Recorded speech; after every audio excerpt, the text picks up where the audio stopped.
Hello, everyone. Welcome to our recorded session of our Household Hazardous Waste Lunch and Learn if you missed it a couple of months back.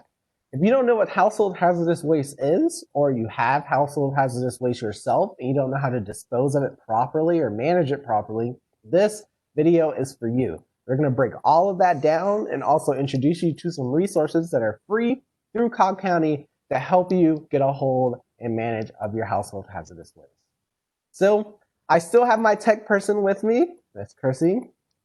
Miss Chrissy will be helping handle all the video components that'll be going on through this presentation so I can focus mainly on you all. And so without further ado, we'll go ahead and get started. And so I'm going to put up a full screen image here on the video. And I want you all, while I'm doing that, to take a good look at this image. You can pause this video here, but if you can look at it, I want you to identify in your head and count how many of these products or similar products do you have in your home right now.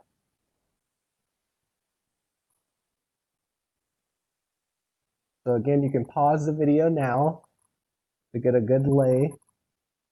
You are all owners of hazardous products, meaning that you are in possession of products that are either toxic, explosive, corrosive, or reactive. So what is household hazardous waste? Household hazardous waste are products which, as I just explained earlier, are products that can cause illness or pose an immediate environmental threat. And I mentioned those four major categories of hazardous products. So there's toxic products, which are products which are harmful if consumed or inhaled or absorbed through the skin. We also have flammable products, which ignite easily under a heat catalyst. There are corrosive products, which are products which can chemically destroy exposed surfaces, and that includes everything from like wood and metals all the way to body tissue and skin as well.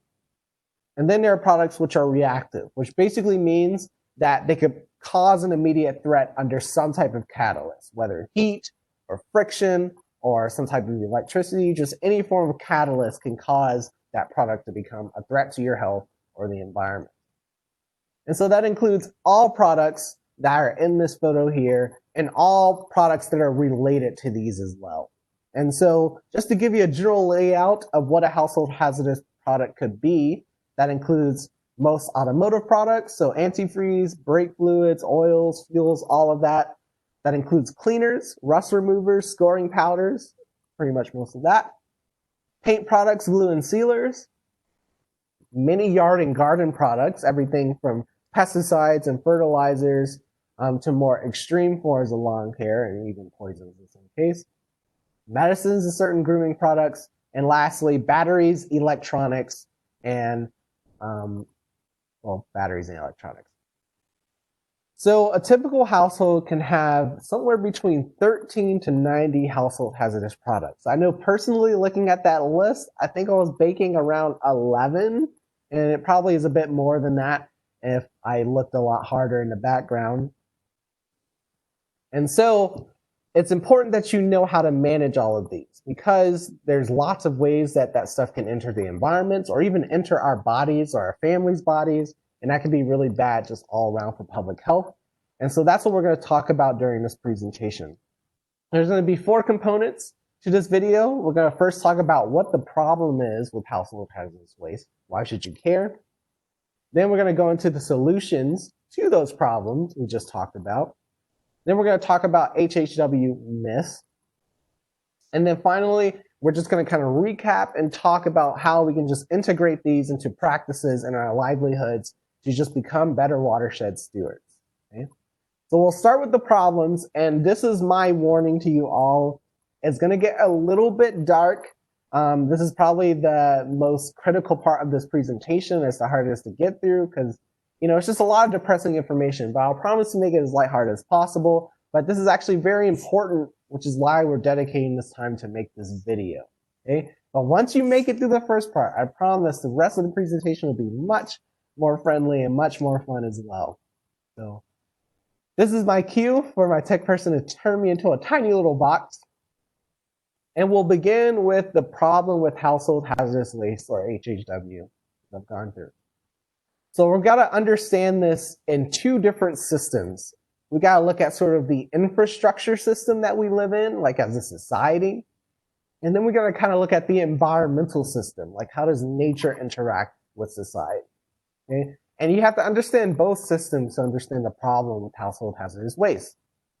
So we'll start with the infrastructure system. And I have a video here playing. This is a toilet. And I want you to think to yourself now, where does that toilet water go when you flush it down the drain?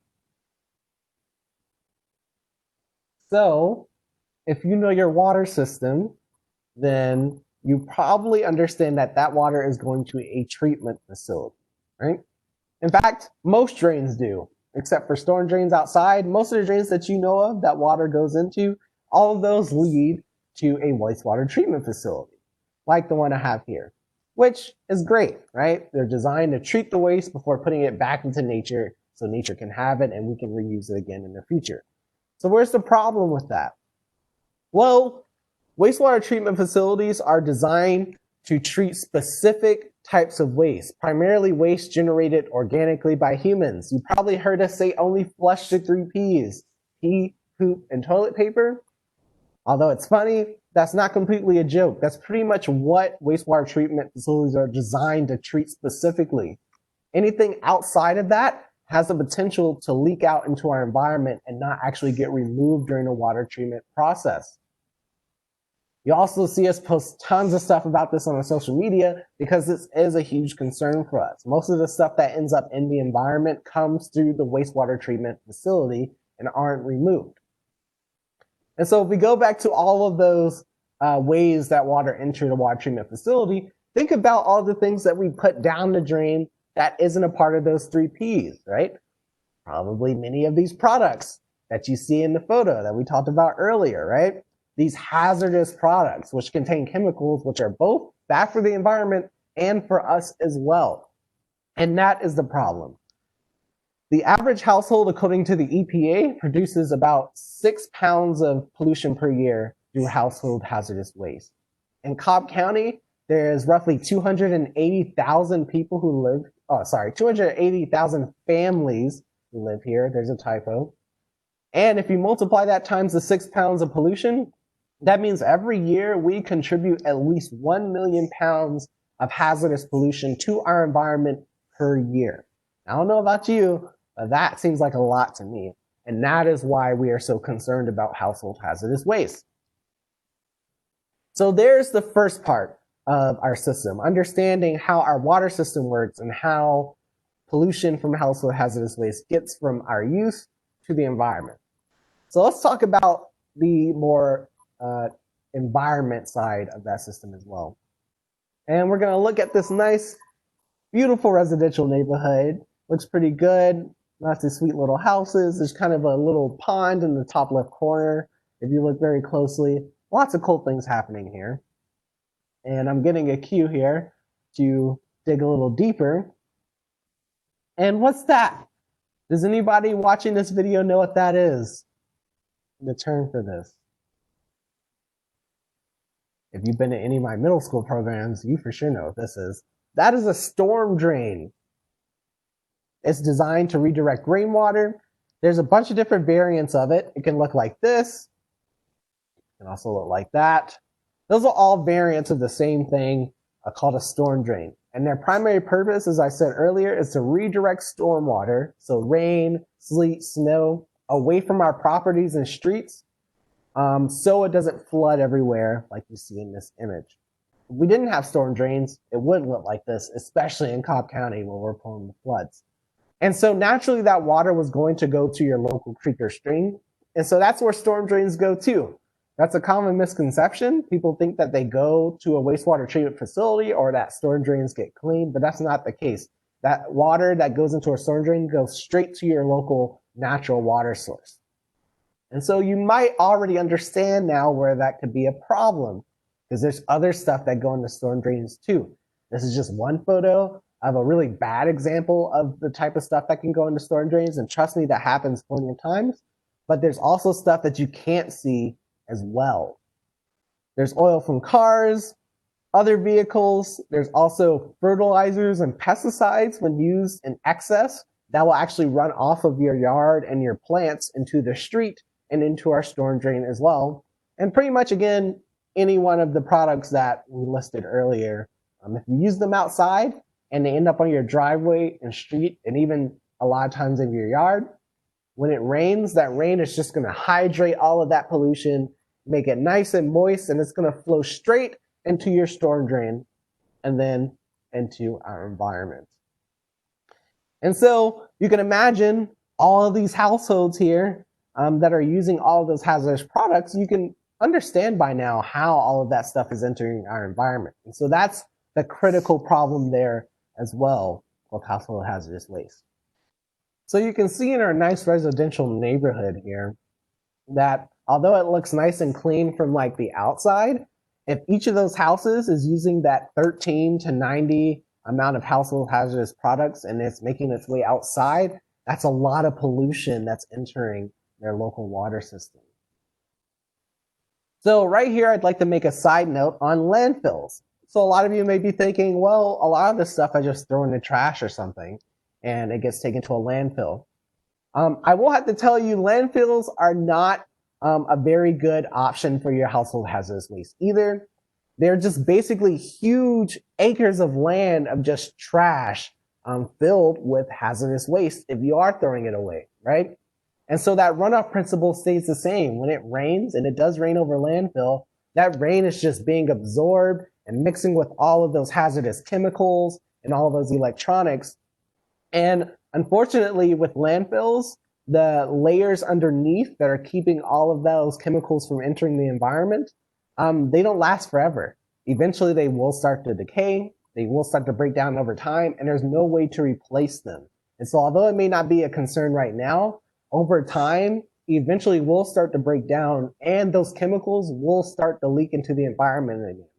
And in this case, it's actually much worse because the chemicals become concentrated in landfills.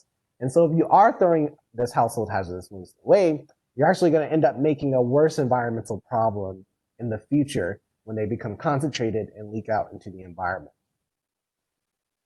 Other side note, I just wanted to bring this up for your own sake because I learned this while researching household hazardous waste products for this video. And I had to air out my house for like a whole week after learning this. But a lot of your household hazardous products that produce fumes, which is pretty much most of them, even some of your powders as well, according to the EPA, it found that the EPA found that the air quality in most people's homes is 2 to 5 times more toxic than the outside. And that's because you may spray a little cleaning spray here, you may use a little powder there, you may use some type of pesticide in your house, some type of roach or spider kill or hornet kill here and there. And over time, those fumes actually stay in your house and get circulated. And so over the course of a couple of years, your home will actually start to produce toxic air. And so if you are holding these things, you should make sure that you don't hold them past their expiration date. And you should also make sure that you're using them according to the directions and that you're airing out your home whenever you're using these things on a frequent basis. And so I just want to make sure you all know that. So when you're continuing to have these products, that you're keeping yourself safe and your family safe as well. So if you're going to make me split screen. And so that's the problem with household hazardous waste. And so you may be thinking to yourself, oh, geez, Shondan, that sounds like really, really bad. Like there's no way there would be like no type of regulation or anything on this, right? Like if it was really that bad for the environment, they wouldn't just let any type of person buy it from the grocery store. It makes no sense. And so to that person, I would say, yes, it is regulated federally under Subtitle C of the Resource Conservation and Recovery Act, but that regulation only applies to businesses. It does not apply to households. And so I put the information up there for all you lawyers who may be watching this so you can look more deeply into it. But the term household is pretty loosely applied, but pretty much any place that you're sleeping in is under that category of a household. And it's not regulated. So the place that I'm sitting right now, where I'm videotaping, this presentation, we actually have to regulate the products that we're using. On that picture that you saw, we have to keep records of it. We also have to keep records of how we're disposing of all of it. That's critical because we are a part of the business. And so as a business, Cobb County Water System, we actually have to regulate the hazardous products that we are using, but you don't. You can use as much as you want, whenever you want, and dispose of it however you want. And so again, for my lawyers, you can go ahead and look that up in more detail if that's something that you're interested in. But that's the problem. So as a household owner or a person living in a household, it is your responsibility to make sure that you are properly managing and disposing of your hazardous products, because over time it will add up if everybody contributes to it. And so that brings us to the solution. Fortunately, there's lots of ways that we can solve this, and that's what I'm here to do for you. Traditionally, this is where we will have questions, but I'm going to go ahead and move on. If you do have questions, feel free to email us at water, like the term water, _RSVP@cobbcounty.org. I'll say that one more time, water _RSVP@cobbcounty.org. My personal email will also be at the beginning and end of this video for my presentation. So feel free to email me personally if you have any specific questions about anything that I talked about. So the solution to managing household hazardous waste. The first way is that you need to arm yourself with knowledge. You need to know how to handle yourself before you even get the product.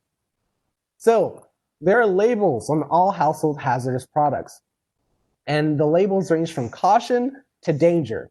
Caution's the least hazardous and danger is the most hazardous. So if possible, you always want to choose products that have the caution label if you have to choose a hazardous product. And trust me, when you read them, there are differences sometimes between brands.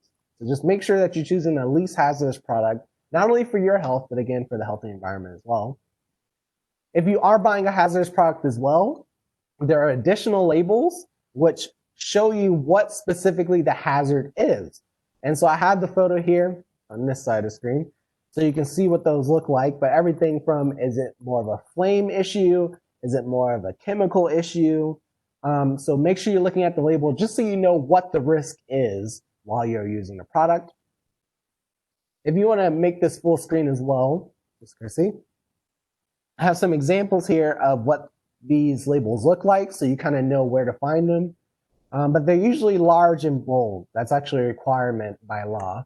So there's a caution label. These are warning labels as well.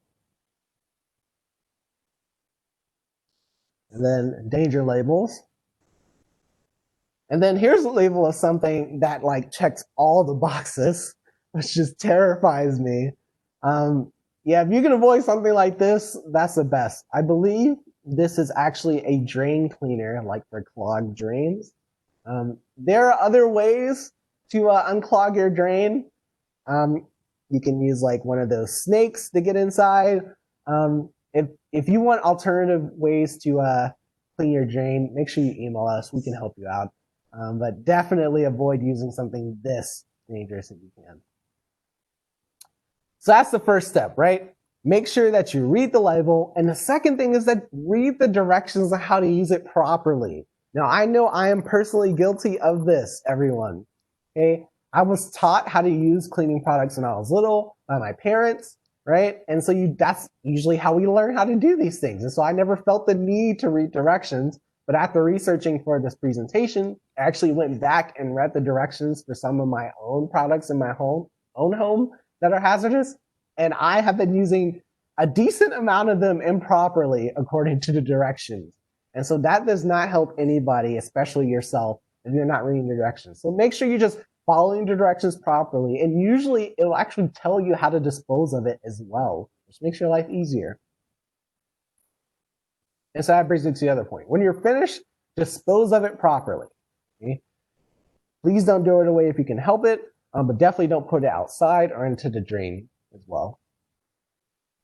If you can, donation is always the best option. We'll talk about that later, but there are donation centers that you can take your products to. There are also just people in your lives who may be able to use it. If you have cleaners, I know there's plenty of college students that you probably know that could use those cleaners, right? There are different businesses, entrepreneurial businesses that will take donations from these products as well, so they don't have to buy them themselves. So if you can donate these products, go ahead and do that. If you do have to dispose of it, you can take it to a proper disposal facility. And so I have an image here of donation centers. Cobb County actually has a disposal facility in Marietta. It's called the Advanced Disposal Services Transfer Station. I put the information here on the presentation so you can see and contact them yourselves. But they take most household hazardous products. And I have here just generally what they say is that for $8.50, you can pretty much recycle the first 400 pounds of your solid debris. So not any liquid debris, your solid debris. And that includes things like tires and electronics as well. Okay? So if you can take it to a disposal facility, do that.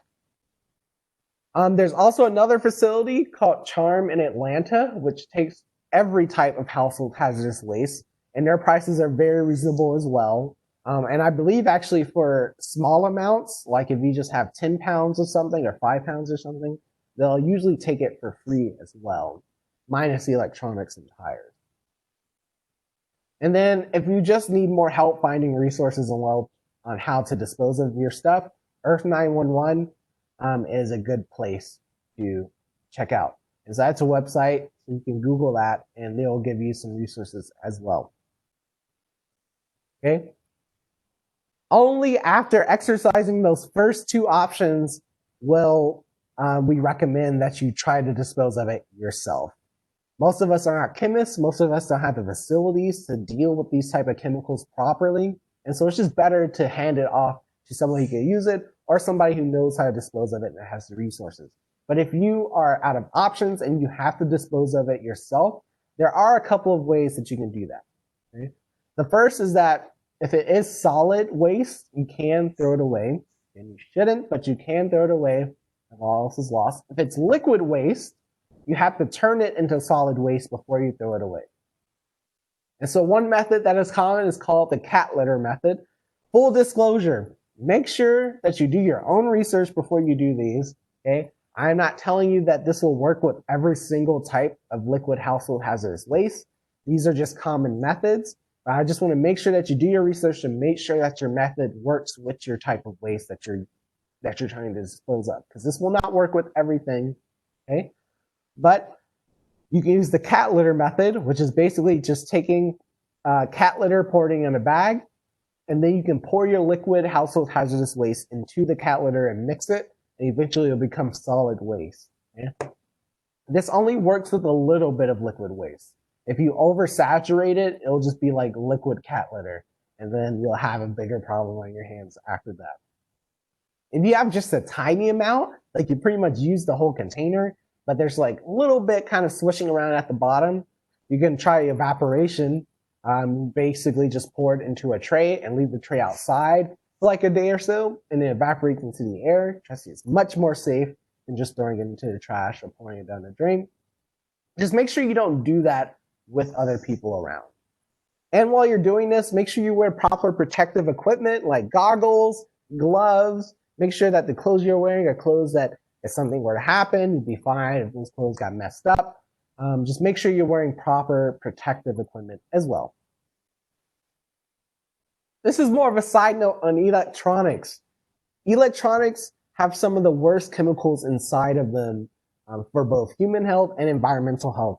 So do not throw away electronics. You can take them to a disposal facility, like I mentioned earlier. You can take them to donation facilities, but these are some of the worst things that you can put into a landfill. Usually some of the worst environmental issues are due to electronics that have been basically exposed in landfills and become concentrated vats of hazardous waste effectively.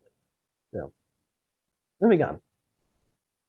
And so those are your major options. Donate it if you can. If you can't donate it, take it to a proper disposal or recycling facility. Again, Cobb County has one, and we also have our annual household hazardous waste event. It's 2020 now, so our last household hazardous waste is actually passed. It was October 31st. But every year in the fall, we always offer an annual take back event where you can bring all your household hazardous waste for free and get it taken care of. So feel free to check out our website, cobbstreams.org, to see when our next one is. Or you can also check out Keep Cobb Beautiful, which manages the event, and they will also have information on that as well. Also, side note on medicines, please do not dispose your medicines inside by throwing them down the toilet or drain as well. One thing I can tell you with confidence is that our wastewater treatment facilities are not equipped to deal with the chemicals inside medicines. Okay?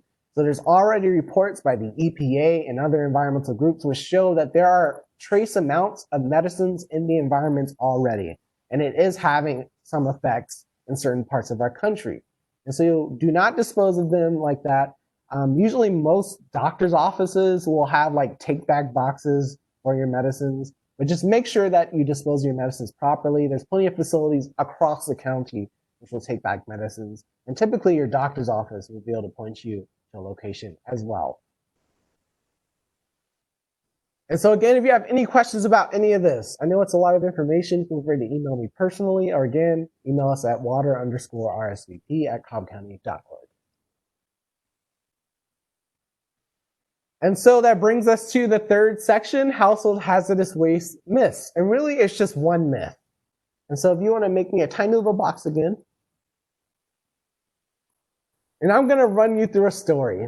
So I have a son, and my son he just turned 1 year old. So thank you. Whenever you're watching this, just add times 2020, whatever year it is, and you'll know how old my son is.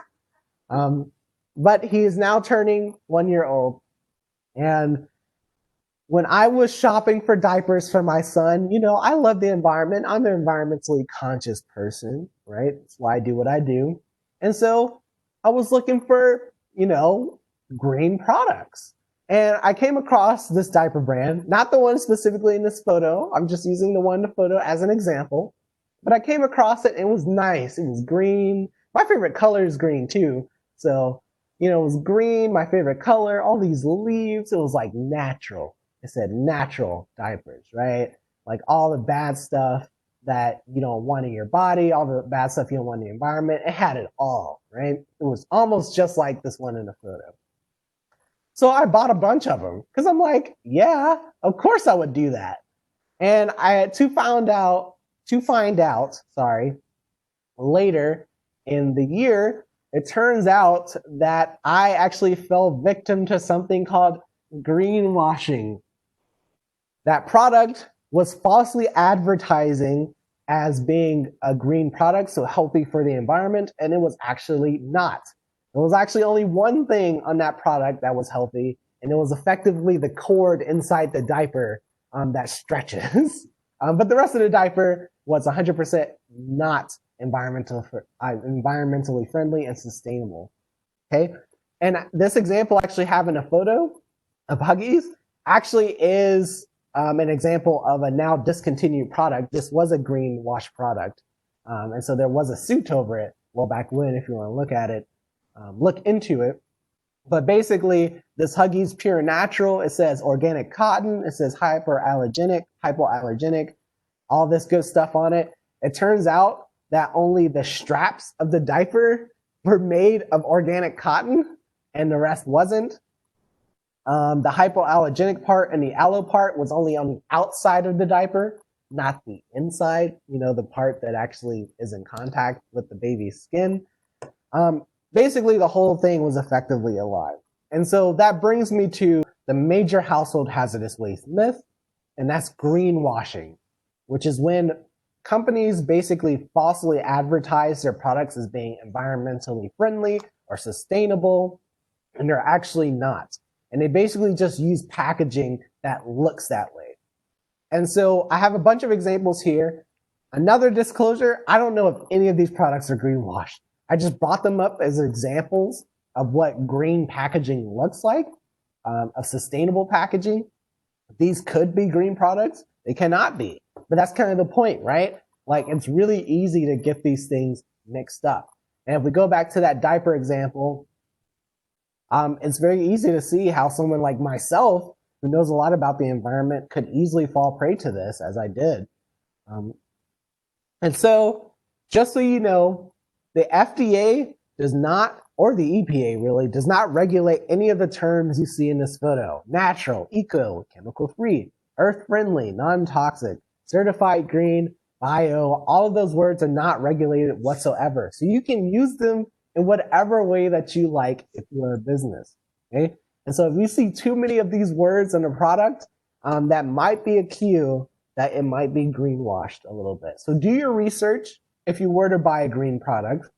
But I will say, in most cases, not all, but in most cases, if you do buy a greenwash product, the worst thing is that it's just equally as bad as a non-green product. But if you did buy a green product that actually is green, then you actually are helping the environment. So I don't want to dissuade you from buying green products. The worst that could possibly happen is that you just have a regular hazardous product. No different than what you have gotten if you just bought the normal brand. And that brings me to the final part of my presentation. Thank you. Becoming thoughtful watershed stewards. Basically, I just want to leave you with a few points. I know this is a lot of stuff to take in. It's a lot of stuff to keep account of. So I just want to make sure I kind of leave you with some take-home messages. If you don't take anything else from this presentation, hopefully you can at least take these points with you, and those will help you sort of facilitate a more sustainable livelihood and a more environmental friendly livelihood. So household hazardous waste can be harmful to both you, your family, and the environment if not managed properly. As we talked about, as the fumes as well, storage and following directions is critical as well. So you just want to make sure that you treat these as the hazardous products that they are. If you can, always opt for the green option, okay? Opt for the sustainable option. It's better for you and the environment. And if you have to buy hazardous products, just try to get the least hazardous version. So again, go with those caution labels, not the danger labels, if you can help it. Also, one easy way to manage all of your household hazardous waste is just to have like 1 or 2 major cleanings a year, like maybe just a spring cleaning or a spring and a fall cleaning. That way you can just have one day every year where you get all of your household hazardous waste, you check the labels to make sure they're not expired, or you can buy the new products then, and it'll actually just help you buy what you need for the moment instead of just having the stuff for years on end and not using it all. Okay, so you can have 1 or 2 times a year, and then if you do have to get rid of it, that can be your day to dispose of it as well. So just make all your work easy and just do it one time out of the year instead of like multiple times throughout the year. And again, read labels and directions thoroughly. I cannot express this enough. This is probably one of the safest things that you can do if you are keeping household hazardous waste products in your home. When you are disposing of it, make sure that you avoid the trash as much as possible. Again, donate it or take it to a disposal facility. And take advantage of your free resources. Visit cobbstreams.org. Again, Cobb as in Cobb County, and streams like a tiny river. Cobbstreams.org. If you go there, we have plenty of resources for you to help you, actually implement these habits in your life, right? And we have resources on how you can find those disposal facilities and even alternatives. We have a list, actually, a guide of alternative methods for doing a lot of the fertilizing and a lot of the cleaning that you typically do in your house in a more environmentally friendly manner. And stay in touch with us. Follow us on social media. We send out tons of information, tons of educational content on there as well that you could check out that'll help remind you like, oh, I need to do this, or oh, I should do that. Tons of educational content to just keep you in the loop on what's safe for your home and for the environment, and help save you water and money as well while we're at it. And tell your friends. If I could sit every person down in Cobb County, well, I guess in the country really, and have them watch this video, I would. But unfortunately, I can't do that. And so it is up to you to educate people who aren't watching this video. So tell your friends, tell your family, tell your neighbors, help educate them on what I've just told you. Because if we can get everybody collectively to take better habits, we actually can make a huge positive impact on the environment as well and help decrease the amount of pollution that's entering our water system. And with that, I will say thank you all for trudging through the video with me. I enjoyed it. Again, this is a recorded version of our Lunch and Learn that we typically have the last Friday of every month. So be sure to check out our calendar of events on cobblestreams.org as well to see what our next topic is. And I look forward to hopefully seeing you all at a Lunch and Learn very soon. My contact information is right under this box. So feel free to email me if you have any questions, concerns, and I look forward to seeing you all very soon. Have a great rest of your day.